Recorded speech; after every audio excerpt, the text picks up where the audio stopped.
Good morning. It's still morning for a couple of minutes. I'm Don Trudeau. I'm the president of Benistar Administrative Services, Inc. We're in the group retiree healthcare services business. Not going to talk a lot about that now, but obviously it probably intersects with some of your interests, broadly. Our panel today is going to focus on some lifetime planning issues that we hope will be interesting for retirees and their families. And first, I'm just going to say a couple of things. Our panel is in the way of you having lunch, so we're going to keep that in mind and keep this moving along. The second thing is, even though we have a star-studded panel here, and we're going to get to that in just a second, with a lot of information, we're not going to talk a lot. We're going to try to engage with you. And so we have two attorneys on the panel, for example, who charge north of $500 an hour. So get whatever you can out of them for free now. And really, truly, we hope this will be a little bit more interactive and a little less us talking. I'm going to start with something to try to keep your attention.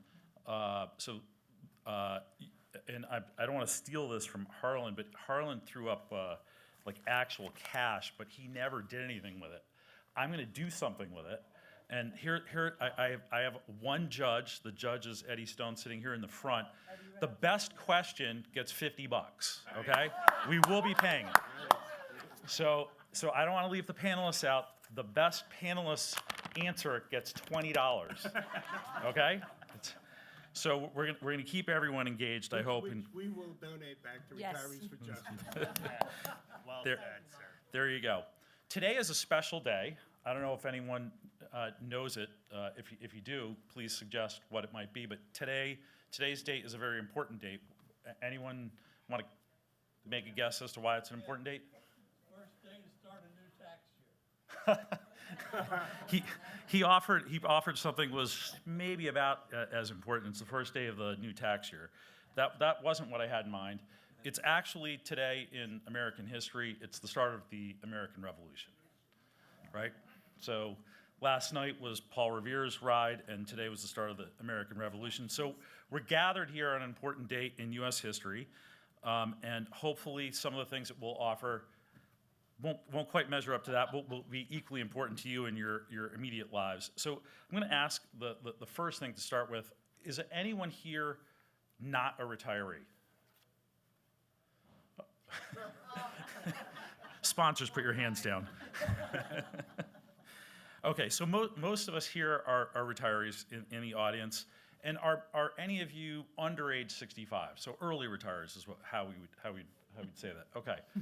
So in my field, and I promise you I'll get quickly to our panelists, in my field, retiree healthcare benefits are important, and they're especially important to early retirees. And in keeping with the theme throughout this about learning some different things, I don't know has anyone here heard of something called the health coverage tax credit? Didn't think so. So there's an actual benefit that is available today and has been for more than 15 years that was sponsored originally by Senator Portman and Senator Jay Rockefeller that provided, it originally came into existence under something called the Trade Adjustment Act, and it provided an actual tax credit support for retirees between the ages of 55 and 65. Initially, it was if you were disrupted in your employment due to foreign trade or some other forces, but that tax credit started at more than 72% and has grown over time to 80%. The federal government will give you, and the easiest way to qualify is if you have any PBGC benefit being offered to you, but the federal government will provide you up to 80% funding for full benefits, for full healthcare benefits. And so the only point I'm making that I hope we carry through is that there's a wealth of information out there. There's a wealth of things to learn. I learned a lot from Harlan that I didn't know anything about. It was amazing. So hopefully throughout this day, you'll be able to say the same thing, and we're going to stay with that theme. So without further ado, I'd like to start with having the panel introduce themselves. We'll start right to my immediate right with Lori. And if you could just comment a little bit about, obviously introduce yourself, talk a little bit about what you do now, and then if you could answer one question for the audience, and that is, what do you see in terms of planning as the biggest challenge that they face? And then if you can answer it yourself, what's your role in addressing that? Okay. Hi, everybody. Good morning. Good afternoon. I don't know if anybody's else remote on the West Coast, but good morning, Ben. I'm Lori Epstein. I am an attorney, but I'm usually called, the Wizard of Oz, the good witch, the bad witch. I'm a good one, and so is my colleague Dave there. I had been responsible for all of estate and business planning at MetLife for well over 20 years. I also had responsibility for financial planning, and we were one of the first financial services companies to set up a special division to plan for a family who has a childhood dependent with special needs, and I know my colleague there is very involved as well. I transferred over to Mass Mutual doing the same thing, and then I went on my own, and I'm still doing the same thing. And what I do is I help people to understand that I'm called the rate of death lady. I always ask the question, what is the rate of death? And usually there's somebody in the audience that raises their hand and says, okay, I think I can beat her on this one. I know, it's 100%. Yes? The only thing is that how I say it differently, it's only, the rate of death, yes, is 100%. Only Walt Disney was frozen when he passed away, but the estate tax that he owed was still due. So they defrosted him and they buried him.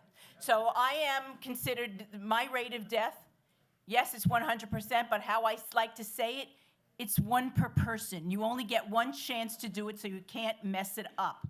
And going back to your question, what is some of the challenges? The challenges is that everyone has a plan of what they want to do when something happens. It's not if.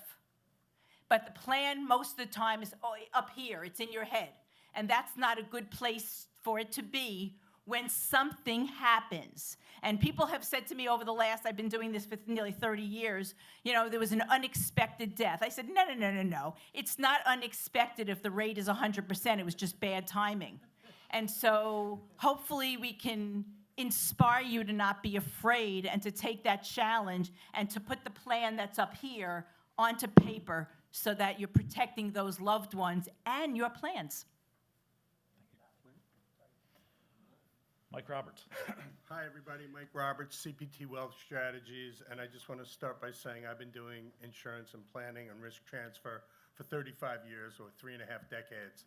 And I'm happy and proud to say that Don is a friend and a client, okay, and he's a good person, and that's how I know Eddie Stone, working initially with the GE retirees. And basically what we do is we help people, to Lori's point, to plan for the future. I actually have a couple of handouts there. They're still there, some left. And it's funny that you brought this up. I call it first steps, last steps. The first step is having a conversation. You got to talk about this, whether it's at the Christmas table, the Easter table, the Thanksgiving table. It could be at the July 4th barbecue, but you have to have a conversation. You really have to plan for stuff before it happens. Everybody gets religion at the car accident, at the emergency room. But you got to get religion before you need it. You got to get insurance before you need it. So basically, we do a lot of different planning with elders. I'm an accredited presenter. I teach long-term care planning to other advisors, and I educate people and hopefully get them to move. And really, what I like to tell people is it's more dignity protection as much as asset protection. My mom's 97 years old. I surprised her the other day when I came up. And she's great. I mean, she's got a hearing aid and she's got a walker, but she's still doing her thing. She's talking to my kids, her grandkids, on FaceTime, and they're texting and they're playing games. And I'm one of the things that makes me proudest is that 30 years ago, I begged my mom to buy a long-term care policy from me. I really needed to make a sale. I needed the money, was what it was. But she bought it, and you know what? It's still paying for her care today. It's $10,000 a month at the Atria in the Bronx, right on the Henry Hudson Parkway. That's $120K a year that I'm not paying out of pocket or begging my deadbeat brother and sister to help me pay with. So that's what I do, and I'm also working with Eddie on a number of other programs to benefit retirees. One thing that we did is I got an association discount from Mutual of Omaha for long-term care. If you don't already own it, as a member of his association, you'll save 5% if you do want to buy long-term care. And I know that a thing that's super important to the group, Eddie told me, is that some of you lost your life insurance. So we've sourced 2 different carriers to get guaranteed issue life insurance for you. And again, we'll talk about that more at another time. But everything that we're doing, the focus is on asset protection and dignity protection. Thank you. Thank you, Mike. David? I'm David Dorfman. I'm a lawyer, and I kidnap people from nursing homes and hospitals. Twice this year already. 2 of them are still out, and they're not going back. Because that's what happens. People end up in facilities, and they don't want to be there. They want to go home. And one of the things that I do, I've got a van.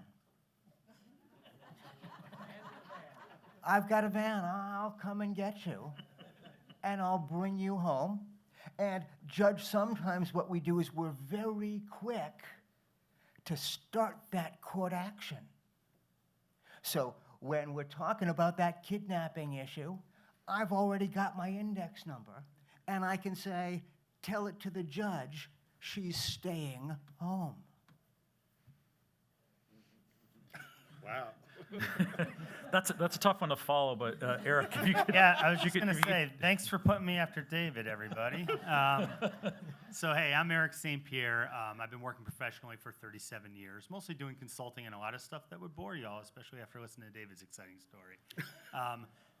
But what I will say is I've been fortunate enough, my bio, for anyone who might have looked, says that I'm on the leadership team at Humana, which I was until about 6 months ago, but I thought so highly of Mr. Trudeau and Benistar, I'm now working alongside him, and really think highly of what we do.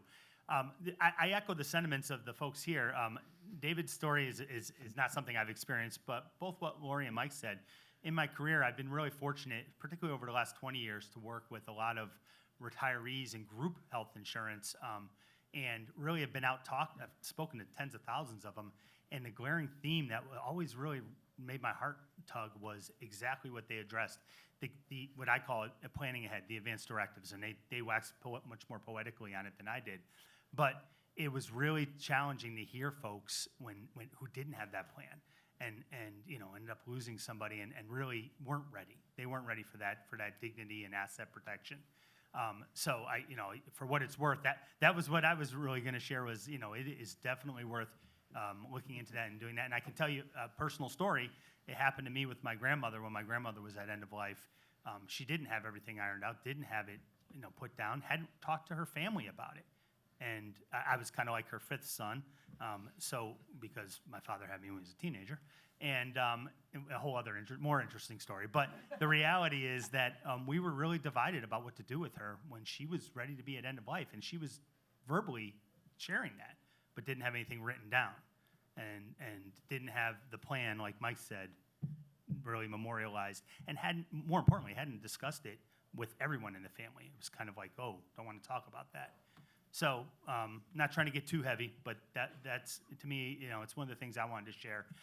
My realm of expertise, for what it's worth for this discussion, is I have had a long experience, as I mentioned, working with retiree healthcare insurance across the continuum. So glad to help out. And Don really shared some good information earlier about the pre-Medicare retirees and what's available to them. But there's a wealth of information and services available for folks that, our system is far from perfect, as everyone would probably have a story about, but there are a wealth of services and support out there. So for what it's worth, glad to have that discussion. And Don, I'll pass it back to you. Thanks. And as I promised, I'm going to get you some value out of this free legal thing. So, but I want to make sure it's connected to what you all care about. So I'm going to prompt it with a couple of questions. Who in the room, just show of hands, and I'm not going to dig into the personal aspects of it, but who in the room has a dependent or a loved one that has special needs? Could be a spouse, could be a son or daughter, a grandchild, something like that. So there are a few of you, not as many as I would have suspected, but over time, obviously those things can develop. And I was hoping maybe Lori and David, start with you, Lori, could comment a little bit about the particular planning needs for folks that have additional people to consider in their Sure. lives. Okay, so, I've been working in this community, I know David is as well, for many, many, many years. When I first started at MetLife, before we started this division, autism was a part of an organization called NORD, the National Organization for Rare Diseases. And then, nobody really heard of it. And this is, remember, I started at MetLife in 1993, so this must have been maybe 1995, 97, whatever it might be. And then all of a sudden it starts being with diagnosis and different things. It was 1 out of 263, more prevalent in men, and different types of diagnosis. Just so you know, in January of 2023, the numbers came out, autism, on the autism spectrum, is 1 out of 37. So, and I've always said it, if you're not, usually if you're not, have a family member or something, you know somebody. The thing is, and I remember this from a long time ago, before I joined MetLife, I had my own law practice in New York, and I did a lot of elder care work, which was a new field. I was one of the founders of the New York State Bar Association on the elder law, which it didn't exist before. And I remember somebody coming into me, a woman coming into me, and usually when somebody comes in to do estate planning, they usually cancel. They'd rather go to the gynecologist or the dentist rather than talk about a time when they're no longer going to be there. And so it was 3 times that she canceled. She finally comes in. I have my tissue box ready. And David, I'm sure you know the story. And she started crying as soon as she came into my office. She's 72 years old. And she said her husband had passed away. And her sister was diagnosed with Alzheimer's. Remember, this was now 1992, 93. And she said to me, I don't know if Alzheimer's is hereditary. I don't know if it's genetic. What if I get it? She lived in Tribeca area in New York, and she said to me while she's crying, she goes, "What happens to Robert if something happens to me?" And she said that she has 2 children, Robert and Stephen. Stephen lives out in New Jersey with 3 kids. She said Robert, and I'm not going to use the the R word. I don't use Robert was emotionally challenged. Robert was 45 years old, still living with her. And Robert would never be able to be independent. And she said to me, "What happens to Robert if something happens to me?" Robert cannot live on his own. And she said to me, "This is the only apartment, and we never moved out of this apartment because this is the only place that Robert knows where to get the Cheerios. We never moved out of this apartment because Robert knows where to get the extra roll of toilet paper." And the thing is, we're into the 3rd and 4th generation where a child or dependent with special needs will outlive the caregiver. And the planning is different. Government benefits do not take a break, and you have to make sure that you qualify for them. And leaving an old aunt, leaving her estate to Robert because she feels badly will all of a sudden screw up the plans. And planning is different, and benefits are different, and you need to not forget about it. Just because you can't take a shower during the day because you're so busy and you can't leave your kids alone even though they're adults, doesn't mean you can't forget the planning. The planning is critical here because assets left to the individual or dependent with special needs could throw off their benefits, throw them out of a group home that they're living in right now, and change everything else. So you will probably know somebody, maybe a family member or a friend or somebody that has their life impacted by a child or dependent with special needs, and you can also start to be their advocate to say, get the plans done. It'll take the brick off the shoulder. A brick weighs the same amount, but the more it's on your shoulder, the heavier it weighs, and I know that's what we're talking about today with solutions for this, and I'll turn it over to my colleague, David. David, before you answer, I'm going to get it more narrow for you. I'm going to prompt it with another question. So how many of us in the room have a will that's been updated in the last 10 years? Wow, really, really good. They're very participatory in this activity. So maybe, David, you could talk a little bit about threats that you see about not updating wills, not having the current, and here in New York, we were just talking earlier about the new Medicaid rules, et cetera. Perhaps you could comment a little bit about the need to keep on top of those sort of things and how they might impact both financially and what you intend to have happen over a period of time in changing circumstances. Sure. I'm a widower with 2 young autistic daughters.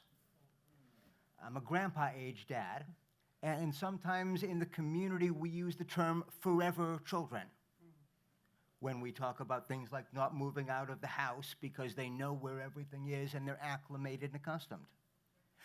But I know my children are not really forever children at all.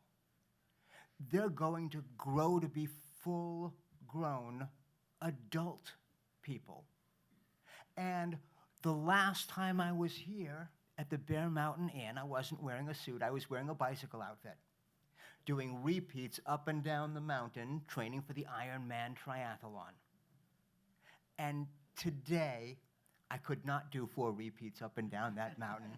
I'm a bit more deconditioned than I was at the heart of my training. But I also know that no matter how strong I stay, and even if I have a good diet, I need to know who comes next in my plan. And when we talk about updating things, my cousin Mark went to law school at about the same time I did.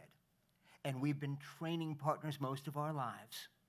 And I knew that he was a great first choice to back me up, to be a trustee, to be an executor, to be an attorney, in fact, to be a healthcare proxy. He knows me intimately well. But I also know as he ages and I age, his youngest son just started law school. We're very proud because we've got a family tradition in the law. My grandmother and her 2 sisters all went to Portia Law School back in the 1930s. So I've got uncles and aunts and cousins and now that next generation. So young Jonathan, who is only a 1L or first-year law student at this point, he is about to become a successor trustee or a nominated successor trustee because I know I might lose capacity at about the same time that my cousin Mark does.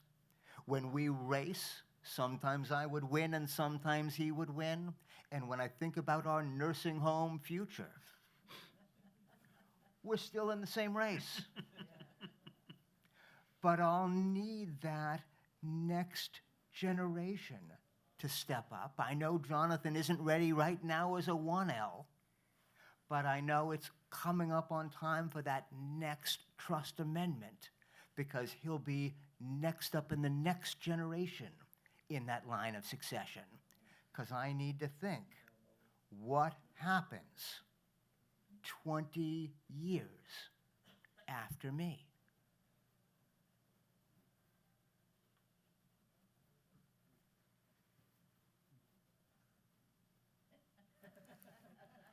Yeah, we didn't get a lot of hands raised when we asked about disabled people. What does happen? My oldest granddaughter, she's very smart, she graduates from college.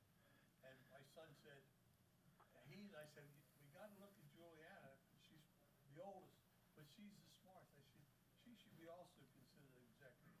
Yeah. And that's what we've done. Yes, yes. And sometimes we pick a small collection.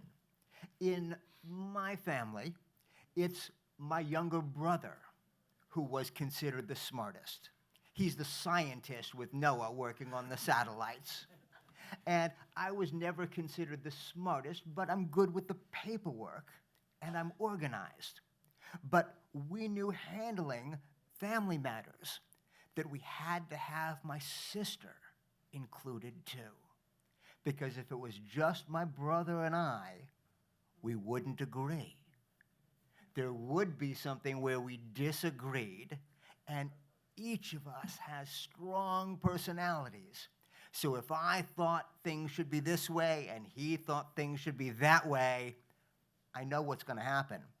So we need my sister as number 3, because she's the peacemaker. So she's the one who says, neither one of you is right. Here's what we're going to do in between. We're going to take a little bit of what you said and a little bit of what he said, and here's what we're going to do in the middle. So we need that when we're doing the planning. One person grows to have a feeling of entitlement. They're in charge. They own the checkbook. What they say goes. 3 people can't steal a dollar between them. Thank you for that. We can, I'd just like to yeah. make a suggestion. His younger brother is an attorney, so we used, not him, but an associate, so that we didn't get into that. Let's get the mics out, folks. Microphone. Mics. So that we didn't get into that discussion. Can you just hold on 1 second? Hold on one I want second. you to hold the question, because they don't want to miss a, they don't want to miss a word of this. Oh, lunch, hurry up, lunch. She's a plant, right? Right, Ed? She's a plant? So- Okay. Yeah, okay. So, we chose his youngest brother to help us through the process, but he chose his associate, a friend of his, to actually physically do everything. Because then we knew that 2 people knew it. That was our legal part. Our health part, we taught a relative who is a nurse, so that she would help us with the healthcare proxy. But now we've got scattered information all over the place in a certain sense. So what we did is we pulled it all together. We scanned every single document, which is very simple to scan it. We put it on a jump drive, and we handed it out to a few different people. So if everybody died in a plane crash, somebody would have not only the paperwork, but also would have it on a jump drive. So I think it's very, very important that not, and I say this all the time to people, it's great for you to plan, but make sure somebody else knows what your plans are. And the way to do that is to make sure you have a couple of things to back up. They don't have to look at the jump drive, they just have to know where it is or where the paperwork is. That's all. Really good point. So maybe we could continue with this and open it up, questions around planning issues, anything around the role of insurance in that planning process, anything around the role of healthcare planning, and that could include both the health benefits portion of it, what happens when you're disrupted from health benefits. Fortunately, I think most of us in the room are all Medicare eligible, and so that appears, there's not a political statement, but that appears fairly safe for some period of time. So anything in any of those areas for any of our panelists? Can I ask a question, Don? Yeah, go ahead. Again, by show of hands, how many people in the room actually own long-term care insurance? Not a lot. So everyone else in the room has hundreds of thousands of dollars earmarked for their care, correct? $10,000 a month for 3 years on average? Because that's the numbers, okay? I didn't make this up. Genworth, big insurance company, they put out a study. It's always a year and a half behind usually. National average, so half of this is, median average. Half is higher, half is lower. Assisted living, we're all familiar with Sunrise and Adrian, those types of places. Today, last year, 2021, the private one-bedroom cost, median average, $54,000. If we push it out to 2046, some of us will be here, some of us won't. We don't know. No one's got a crystal ball. That $54,000 is $182,000. Women on average live 3.5 years in assisted living care, men 2.5. Women are 82% of the caregivers. Women bear the burden, always. Forget the glass ceiling. It's who's going to take care of a loved one. And it could be a younger loved one. Paul? One sec. Hold on 1 second. Hold on. I didn't hear it. Mike, from your experience, are you familiar with these combination products, life, Hybrid. hybrid? Yeah, that's a good point, and something Don and I actually spoke about earlier. Before I answer that question, so that long-term care traditionally is to cover you from 2 years to 5 years or even lifetime. It depends how much your budget is and what your concerns are and what the longevity is like in your family. There are new products today, not approved in all states yet, called short-term care, much less expensive, that you can buy for 1 to 2 years and at least protect some of your assets. And again, I know I've said this before, it's not just asset protection, dignity protection. Again, told you about my mom. Love my mom. She loves me. I know her. I know I'm her favorite. She doesn't want me bathing her. God knows I don't want to diaper her. I mean, she doesn't need it. She's not incontinent. But these are the things that happen, right? She's very vain. She doesn't even want the nurse or the healthcare worker in her room when she showers. I'm like, Mom, she doesn't care. She sees naked people all day long. She goes, But "Yeah." your mom cares. My mom, so mom's like, she ain't seeing this naked person, so it's just a constant argument with her to have somebody in the room when she's showering. But the hybrid products that Paul asked about are products that are an insurance company manufactures, and they're either an annuity, a fixed annuity, or an indexed annuity with a long-term care rider that you get to spend down your money on a tax-favored basis for long-term care. Or they're a life insurance contract that you're pre-spending down the death benefit portion of the life insurance for your long-term care. And there are things called ADLs, activities of daily living. And again, I'll go back to this. They're listed in here, and you can Google it. You can grab one of those. But pretty much transferring, medicating, clothing, bathing, toileting, all those things. If you have 2 of those 6, they're called triggers. If you cannot do 2 of those things yourself safely, you qualify for long-term care.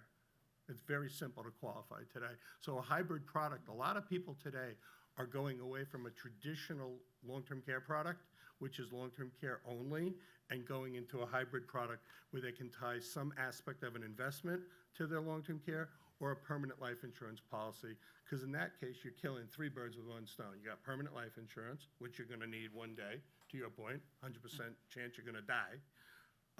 You can spend down the death benefit pre-death for long-term care, and if it's a whole life contract with a quality carrier like Mass Mutual, you're earning a 6% dividend, tax deferred, and you have life insurance and long-term care together. Does that answer your question? If I can pick up where we were from there and why this is such a key thing to do. Nobody listens to you when you're in a hospital bed. Nobody listens. So what we've got is a child who is there and who is either going to ask questions of the social worker when we're talking about placement in a rehabilitation facility. They're going to ask questions like, on the one side, how much does it cost? How much does it cost? Because we want the best for our parents, but we also think, how much is this going to cost? And if you've got long-term care insurance, the child sits down in that meeting, waving the paperwork from the insurance company, saying, I want my parent in the best, most expensive, most wonderful facility there is, because it's already paid for. As opposed to how much is it going to cost. That's when they're saying, I've got the gold card. Make sure they get the best. And I think about this with my Aunt Elaine, because it goes back, but she was an early adopter of using assisted living. She was in what really might have been the first formal assisted living facility in Jerusalem, Israel. And when she chose that as a place she wanted to live, what she saw is that they were building a water park, a giant water slide, right next door, the next lot over. And she saw that water slide going up, and she said, I need help, that's where I want to live, because all of the grandkids are going to come visit all of the time to go to the water park. And it worked. It worked. I stayed with her when I ran Jerusalem Marathon, and all of the nieces and nephews came to visit Aunt Elaine, and not to watch me in the water park, not to watch me in the marathon, but to come to the water park. To David's point, there are statistics that prove people who have private insurance always have much better care than when you're self-paying, because you're watching every nickel when it's your own money. When you bought an insurance contract, the insurance pays. So statistically, you're 100% right. The care is better. And I believe, I don't know who spoke of it earlier, maybe it was Eddie, people want to stay at home. And that's your choice also. These contracts today, you can stay at home and have community-based care, home care, assisted living. And again, assisted living, I tell people, it's a Holiday Inn Express that you never check out of, right? 3 meals on a cot. That's what it is. People confuse long-term care or nursing care. nursing care or traditional long-term care is medically necessary care but not given in a hospital. And that's really normally leads to end of life in hospice. And it just makes me think of one other thing. If anybody in this room doesn't know this, hospice care is free. Hospice is free, and if you want to know anything more about that, please reach out to me. You do not pay for hospice care for yourself or a loved one, whether it's in a home, a facility, a hospital.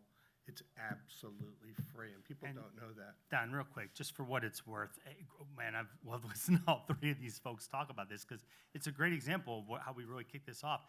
Of making sure as best as possible you're covering all these bases as soon as possible because there's so many variables that come into play, right? Like I would have never thought of his aunt in Jerusalem thinking of that water slide, but it's a very legitimate point. Like it's consistent with anything else that we're all talking about today, whether you're leveraging reverse mortgage or you have health care benefits or you're talking about long-term care, or, whatever it is, it starts with the end in mind, as Harlan said, I believe it was Harlan, and talking about like what is your goal in the long run? What do you want to pull together? What's meaningful to you? And it's different for every person here, right? And that's I wanted to bring it back to what I heard from all three of these folks. It's key in planning ahead accordingly and making sure that you've got your bases covered with some people who can really help you make sure you're making the best decision for yourself and your loved ones. So we have a little bit of time left, and it's a very close race on the best question. So if you have a question, now would be the time to offer something in terms of questions around planning horizon or specific elements. We've got a gentleman over here on the left. If someone can get him a microphone. Run, Forrest, run.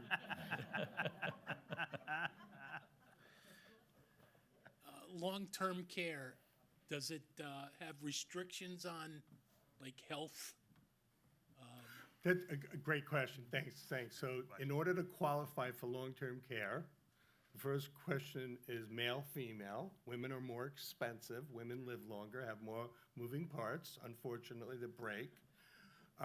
So it's age, sex, has nothing to do with occupation or income, and your health. Okay, so again, long-term care is a prime example of get it before you need it. Can I mention something before? I also want to interject here, for, that, and we spoke about this before. I do a lot, when I was at MetLife and still now I do lobbying just for, for people. And, I always look at what's on the burner, what's on the front burner, the back burner, and what's already legislated.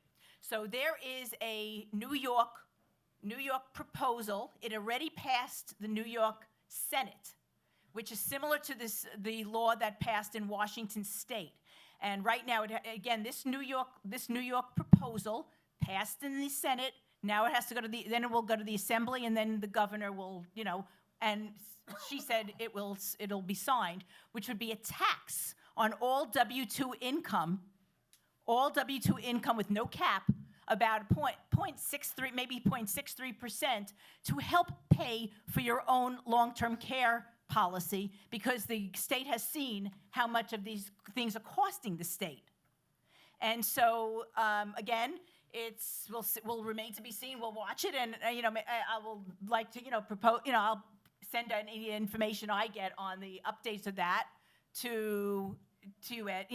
That who knows what will happen, but it'll only pay for it. And going back to what Mike said, it'll only pay for basically 3 years worth at really something, very, $30-something thousand a year, which is nothing. It's nothing. It's a de nothing. minimis rate. What happened in Washington was the state said we can't afford to pay for Medicare for long-term care anymore. So the state of Washington basically just went ahead and passed this law, and they've since been forced to rescind it. It's on hold. But all the states are going to be doing this, and it's not a blue-red thing, but it's more blue prevalent right now, where the states are going to tax people to help fill up a bank account to pay for Medicare for themselves. Now, the way to avoid that is if you own a long-term care contract, you have to own long-term care, specific approved long-term care contract, policy code number, and all the things that we're talking about, they all qualify. Where if you own that contract before the law gets enacted and put in force, you are not subject to that tax, and you're off the hook for the rest of your life. However, if you don't own a long-term care contract before that date, whatever the line in the sand is, you're going to be paying that tax. And I just want to go back to your question about how you qualify. So there's really three types of long-term care. There's traditional long-term care, which I call auto insurance, right? And we all have auto insurance. Why? Because we have to, right? They won't let you drive without it. So long-term care auto insurance is you pay your premiums every year, and you pray and hope you never use it, just like your auto insurance, right? And that's traditionally underwritten to your question. The hybrid policies, to Paul's question, that are either tied to an annuity or a whole life contract are less restrictive and easier to get. Because if you think about it, the annuity, you're almost self-insuring with your money. They're giving it back to you on a tax-favored basis with some gains. And the whole life insurance, the insurance company is already selling you the mortality. They're selling you a life insurance policy. So they'll tack on the long-term care rider to get your money back tax-favored. It's easier to qualify if you have pre-existing conditions or health issues for the whole life or annuity contract than traditional. But each case is handled differently. There are certain things that are knockout questions. If you're already disabled, if you're already legally blind, things like that, you're not going to get long-term care. Thank you for that. Any other questions? We have time for a couple more, I think. I just want to ask about the long-term care that you said people between 55 and 65 can get the government to subsidize their retirement or their early retirement? That was for health insurance, Right, for qualified health insurance, Okay. not long-term care.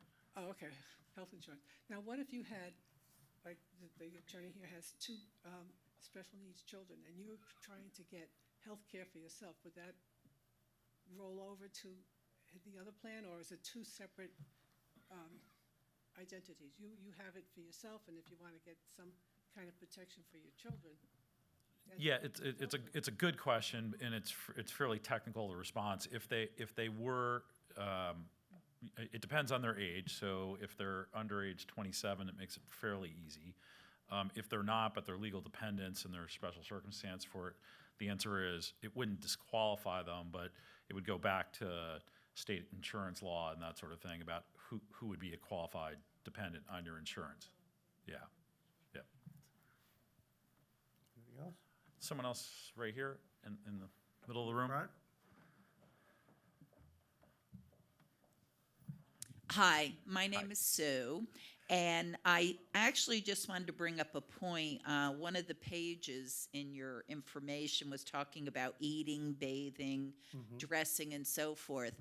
I just wanted to point out, because I went through with my sister who was in Pennsylvania, there are different levels of care in assisted living, nursing homes, skilled nursing, and even within like assisted living, there's different levels. I don't know how many, is it 1 through 12 or something like that? The place she was in, you had to be able to go to the bathroom yourself. They would not change diapers. They also, you were supposed to be able to eat yourself and so forth. I just want to point this out that if people are looking into places, ask as many questions as you can think of and, get as much information because, would she have to be like if they're private pay and don't take Medicaid? That's another issue because they would have thrown my sister out if she privately paid. And if she could not privately pay, they would have thrown her out. So, I mean, all these different things, I just wanted to point that out as something that's important. Thank you. And Thank you. And the other thing is, having gone through this with my mom, the first question they asked when we asked, first, and this is just me, I'm in the insurance business, but I ask a lot of questions. The first thing I asked them was how much was their current monthly rate and the different levels of care, to your point. There's 3 different levels that Atria offered. And I said, how many beds do you have? Like a hotel. He said, we have 323 beds. I said, okay, great. How many are full? He goes, 275. I said, I'm not paying full price. He goes, what do you mean? I said, why would I pay you full price? You got 100 empty rooms or 50 empty rooms. And he couldn't believe I was asking him this question. I was like, my mom has a benefit of X. If I pay top price, it's only going to last so long. If I get a better deal going in, it'll last longer. And I cut a deal. I'm saying you have to ask.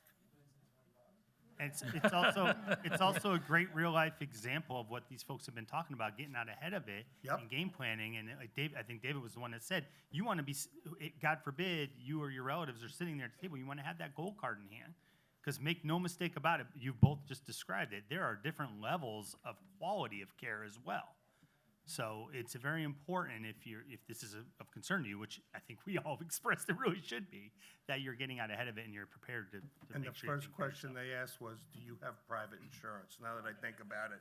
They Absolutely. wanted to know if we had insurance. If not, then they want to see your whole Dun and Bradstreet. How you gonna pay for this? Yep. Last question over here. Yeah, let me make a suggestion. Stay out of nursing. Stay out of there. And hospitals. Wait, get the microphone because everybody needs to hear. Stay out of nursing homes. And hospitals. I had my mother-in-law, she had Alzheimer's.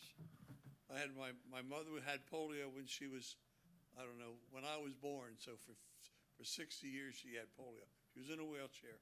She ended up going into a nursing home. And she went in December or right after Thanksgiving. And the problem was you couldn't go into a nursing home unless you went from a hospital. Oh, wow. Okay? So I have a sister-in-law that's a head nurse. So I called Flo and I said, what do I do? Tell your mother she's having a heart attack. Try to tell an 82-year-old woman now she had heart problems. And I said, Mom, you're having a heart attack. I'm going to call 911. She says, I'm not having a heart attack. I said, Yes, you are. Mom, listen to me. Okay, I'm a volunteer fireman in the same town. 35 guys showed up at the door that's to help hilarious. me. Okay, I'm still saying, Mom, you're having a heart attack. Well, it worked out great. But a month later, the state of Pennsylvania changed the law that they're going to now go after the properties. But before, they never bothered the property. So when she died 4 or 5 months later, okay, which I think was due to a lot of neglect in the nursing home. The state got most of the money, okay, because they were going back after what she had. My mother-in-law was in a nursing home. She had Alzheimer's. My father-in-law went in a nursing home, okay. My wife just passed away 2 years ago, and I didn't know it, but since 2009, she had mild dementia, okay. And I set up a trust that she's staying at home. I want in-house nurses. I mean, if you go to nursing homes and just smell the urine Oh, please. as you walk in the door, Yeah. I'm telling you, I'm telling you, I think you can. In fact, I had, like $1 million set aside for my wife if she needed it. As soon as she passed away, I closed the trust. But I know that she could have stayed at home in her home, and been basically been happy, and we could have had a nurse come in. Even living at probably as much as it would have cost me to go to a nursing home. But I had a woman across the street, she died, she was like in her 80s, and they all kept saying you needed to downsize. She said, this is my home. Right. Why would I leave? I know everything, So, the trick is, I'm seriously, nursing homes are a disaster. Yeah, so I just want to bring up one other thing, and that's why I work with Harlan. That's why Harlan's here, okay? I believe in what Harlan does, and I believe in helping people free up the equity because especially at an advanced age, if you haven't aged out of owning long-term care, because there are age restrictions, taking equity out of your home is the only place you can get money to buy long-term care to protect your assets. It's really super important. Well said. Also, I think you can, because I looked at a long-term care, my mother-in-law was having problems. Okay. What I did is I looked at a long-term care, and I did a lot of international travel. So you are holding up the other people from eating. Okay. Well, I just want to We'll say. talk about this later. Yeah. We'll all be around at lunch, by the way. Okay, sounds good. And thank you for sharing. I want to thank all of you for participating. The last thing before I let you go, Eddie, who is the winner? So the winners are pretty obvious. Where's the microphone? The winners are pretty obvious. I'm going to go with stay out of nursing homes, tell your wife she's having a heart attack. And then, my name is David, and I kidnap people from nursing homes. Yes, well deserved. Thank you all again, and I believe that the lunch is set up right over here in the next room. We're all around if you want to chat further about any particular item or any private matter. Thank you so much. Thank you all.